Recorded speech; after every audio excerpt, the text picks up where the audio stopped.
నమస్తే, welcome to our channel. 2024 సార్వత్రిక ఎన్నికలకు ముందు పవన్ కళ్యాణ్ గారి మీద పెద్ద ఎత్తున మూడో భార్య కూడా విడాకులు ఇచ్చేశాడని, లేదా మూడో భార్య ఆయన్ని వదిలిపెట్టి వెళ్ళిపోయిందని పెద్ద ఎత్తున ప్రచారం అయితే జరిగింది. ఆ ప్రచారానికి కారణం ఎవరో మీకు తెలుసు.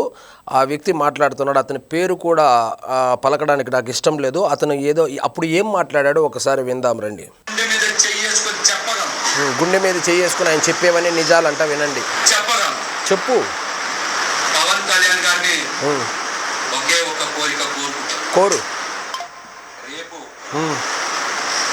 పిఠాపురంలో మీ సొంత ఇల్లు రూపరేషన్ చేస్తారు. సొంత ఇల్లు కాదు, బాడిగిల్లు. అక్కడికి మీరు అన్నా నిజనవ్వ గారితో రావాలి. రాజకీయాలు ఎంత దిగజారిపోయాయి అనడానికి ప్రత్యక్ష ఉదాహరణ ఈ మాట్లాడుతున్నటువంటి వ్యక్తి. అతను ఎవరో వాళ్ళ పక్కింట్లో కూడా తెలియదు. అలాంటి వ్యక్తికి రాజకీయ భిక్ష పెట్టి రాష్ట్ర వ్యాప్తంగా అతని పేరు కానీ అతని గురించి తెలిసేలాగా చేసినటువంటి ఒక జనసేన పార్టీకి సంబంధించినటువంటి నాయకుడి గురించి మాట్లాడుతూ ఉండేటువంటి లేఖి మాటలు ఇవి. అన్నా లెజినోవా గారిని తీసుకొని వచ్చి గృహప్రవేశం చేయాలంట. ఏర్పాట్లు చేయాలని నేనైతే మనస్ఫూర్తిగా పవన్ కళ్యాణ్ గారిని కోరుకుంటున్నా. మరిన్ని విషయాలు నా రాజకీయ భవిష్యత్తుకు సంబంధించి, మీకు రాజకీయ భవిష్యత్తు ఉంటే కదా నువ్వు రాజకీయ భవిష్యత్తు గురించి ప్రకటించేదానికి. సో ఇప్పుడు మాట్లాడినటువంటి వ్యక్తి ఎవరో తెలుసు కదా. నేనైతే అతని పేరు చెప్పను, మీరు కామెంట్ రూపంలో తెలియజేయండి. సో వీళ్ళు మూడో భార్య కూడా అతన్ని పవన్ కళ్యాణ్ గారిని వదిలి వెళ్ళిపోయిందని చెప్పి పెద్ద ఎత్తున ప్రచారం చేయడానికి సోర్స్ స్టార్ట్ చేసిందే ఈ వ్యక్తి, ఇప్పుడు మాట్లాడినటువంటి వ్యక్తే. సో ఇప్పుడు ఇక కట్ చేస్తే, సో ఆయన అధికారంలో ఉన్నప్పుడును లేదా ఓడిపోయినప్పుడు ఘోరాతి ఘోరంగా 2 చోట్ల ఓడిపోయినప్పుడు కూడా, సో ఈ కాసేపు ఈ ఫ్యాన్స్ను లేదా రాజకీయ నాయకుల్ని పక్కన పెడితే ఆయనకు వెన్నంటి నిలిచిన వ్యక్తి పేరు ఆయన సతీమణి అయినటువంటి అన్నా లెజినోవా గారు. ఆమె రష్యన్ ఆర్థోడిక్ క్రిస్టియన్ అనుకుంటాను. సో ఆమె హిందూ సాంప్రదాయాలను పాటించే విధానం కావచ్చు, భారత సంస్కృతిని గౌరవించేటువంటి విధానం కావచ్చు, మన దేవుళ్లను భక్తి శ్రద్ధలతో పూజించే విధానం కావచ్చు, నిజంగా ముచ్చటేస్తుంది. సో మొన్నెప్పుడు తెలంగాణకు సంబంధించి భద్రకాళి అమ్మ గుడికి వెళ్ళడం దగ్గర నుంచి, సో అప్పట్లో వాళ్ళ కుమారుడు అగ్ని ప్రమాదంలో చిక్కుకున్నప్పుడు తిరుమలలోకి వెళ్ళి తలనీలాలు సమర్పించినప్పుడు, ఆ తలనీలాలు సమర్పించినప్పుడు కూడా పెద్ద ఎత్తున, అంటే ఈ హిందూ వ్యతిరేకులు ఎవరైతే ఉన్నారో వాళ్లకు అసలు ప్రతిదీ ఒక అద్భుతంలాగే కనపడుతుంది. సో ఆడవాళ్ళు తలనీలాలు సమర్పించడం అనేది అదేందో పెద్ద ప్రపంచంలో 8వ వింత జరిగినట్లు అప్పట్లో పెద్ద ఎత్తున ట్రోలింగ్ కూడా చేశారు. సో నిన్నటికి నిన్న ఆమె పవన్ కళ్యాణ్ గారికి భుజానికి సంబంధించి సర్జరీ జరగడం, అది విజయవంతంగా పూర్తవడంతో ఆమె కాలినడకన తిరుమల చేరుకొని ఆమె మొక్కు చెల్లించుకున్నారు. సో ఎక్కడో రష్యాలో పుట్టి, మన దేశం కాదు, మన భాష కాదు, మన కులం కాదు, మన మతం కాదు, అయినప్పటికీ కూడా ఆమె హిందూ సాంప్రదాయాలు పాటించేటువంటి విధానం కావచ్చు, హిందూ పూజలు ఏ విధంగా పూజలు కూడా చేస్తూ ఉంటుంది. సో ఆమె కట్టుబొట్టు కావచ్చు ఇప్పుడు అందరి దృష్టిని ఆకర్షిస్తోంది. సో గతంలో ఆమె డిక్లరేషన్ ఫామ్ మీద సంతకం పెట్టి దర్శనానికి వెళ్ళినటువంటి విధానం కావచ్చు. సో కొంతమంది ఉంటారు, సో వాళ్ళు ఇంకా వాళ్ళ గురించి ఎందుకులేండి, ఇప్పుడు ప్రస్తావన కూడా అప్రస్తుతము.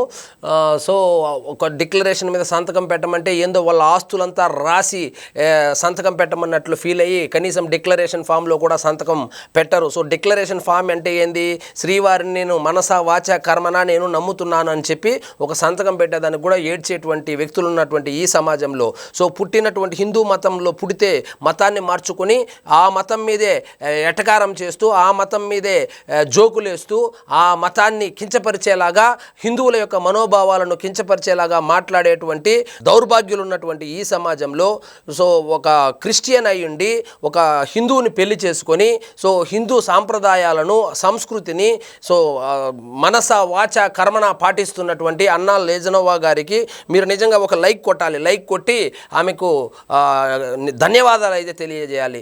ఎందుకంటే సో ఇప్పుడు చూస్తున్నాం హిందూ మతం మీద ఏ విధంగా దాడి చేస్తూ ఉన్నారని చెప్పి. ఆమెకు కొడుకు అగ్ని ప్రమాదంలో చిక్కుకున్నప్పుడు, అదే విధంగా ఇప్పుడు భర్తకు అనారోగ్యంగా ఉన్నప్పుడు కూడా ఆమెకు కనిపించినటువంటి ఒకే ఒక దైవం కలియుగ ప్రత్యక్ష దైవమైన శ్రీ వెంకటేశ్వరుడే. సో వెంకటేశ్వర స్వామిని భక్తి శ్రద్ధలతో పూజించింది. కొడుకుని అగ్ని ప్రమాదం నుంచి బయటపడేలాగా ఆరోగ్యంగా తయారయ్యేలాగా చేసుకోగలిగింది. ఇప్పుడు అదేవిధంగా ఇప్పుడు పవన్ కళ్యాణ్ గారు సర్జరీకి సంబంధించి సో ఒక భుజానికి అయింది, ఇంకొక భుజానికి కూడా సర్జరీ ఉంది కాబట్టి మరి మొక్కుకునిందో ఏమో మనకు తెలియదు. కానీ కాలినడకన, ఒంటరిగా కాలినడకన అలిపిరి నుంచి తిరుమలకి వెళ్ళి శ్రీవారిని దర్శించుకోవడం జరిగింది. కాబట్టి ఎవరిని ట్రోల్ చేస్తూ ఉన్నాం, ఎందుకు ట్రోల్ చేస్తూ ఉన్నాము, అసలు ట్రోల్ చేయొచ్చా లేదా అని చెప్పి ఇంకిత జ్ఞానం కూడా లేకుండా ఏది పడితే అది మాట్లాడేస్తూ ఉంటారు. ఇప్పుడు రాజకీయ నాయకులు ఉన్నారు, ఆయన రాజకీయ భిక్ష పెట్టినటువంటి రాజకీయ నాయకులు కూడా ఆయన వ్యక్తిగత జీవితం గురించి చాలా చులకనగా మాట్లాడేస్తారు. అందులో ఇప్పుడు నేను వీడియో వినిపించినటువంటి ప్రబుద్ధుడు ఒకడు. సో 2024 ఎన్నికలకు ముందు పెద్ద ఎత్తున ఆమె వదిలేసి వెళ్ళిపోయింది, సో ఆమెతో కూడా విడాకులు చేసుకోబోతున్నారనేది ఒకడు. ఇప్పుడు జగన్మోహన్ రెడ్డి అయితే 4వ పెళ్లి కూడా చేసి అప్పట్లో.